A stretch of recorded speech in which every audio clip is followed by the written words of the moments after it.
கடலலை கொஞ்சும் திருச்செந்தூரில் விஸ்வரூபமே வேலையா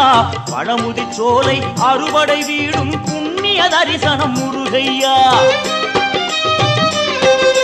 திருநீர் அணிந்து வரும் போது நெஞ்சில் நிம்மதி பிறக்குது கந்தையா